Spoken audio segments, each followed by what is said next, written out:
The attention of the world's 1.5 billion Muslims focuses on the city of Mecca for the annual Hajj pilgrimage. The Hajj takes place between the 8th and the 13th days of the last month in the Islamic calendar. The city of Mecca, which houses Islam's holiest site, the Kaaba, a symbol that hosts 4 million people from all over the world. Muslims don't worship the Kaaba, rather they worship what it represents, the one God. The most notable act of circling the Kaaba, the Tawaf, is the first and final act of the pilgrimage. The pilgrims then walk the distance between Safa and Marwa 7 times in remembrance of the Hajar, the wife of the Prophet Abraham, peace be upon him. She walked between these two mounts looking for water for her son, Prophet Ismail, peace be upon him. Saudi Arabia has a massive logistical challenge on its hands every year.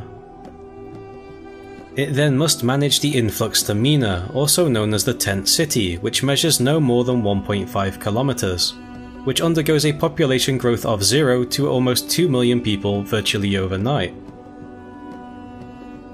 Infrastructure along with housing and transportation are enormous challenges to overcome for Saudi Arabia.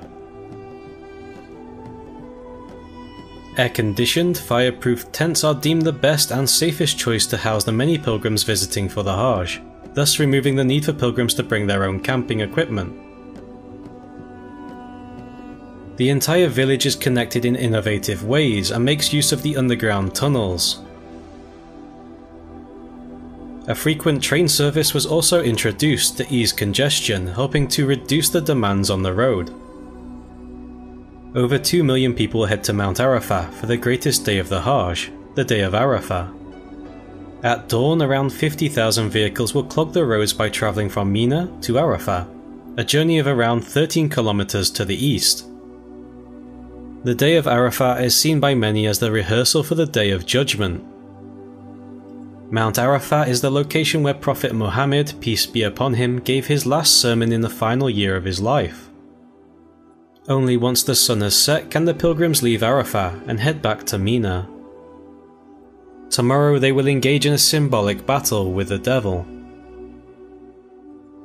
Here, Muslims believe God asked Abraham to sacrifice his son, but the devil challenged him not to. It is believed that Abraham threw stones at the devil 3 separate times and chased him away. There are 3 stone pillars where Abraham is said to have stood his ground against the devil. Muslims collect stones to throw at the devil, reenacting Abraham's battle with the devil in a ritual called Jamarat.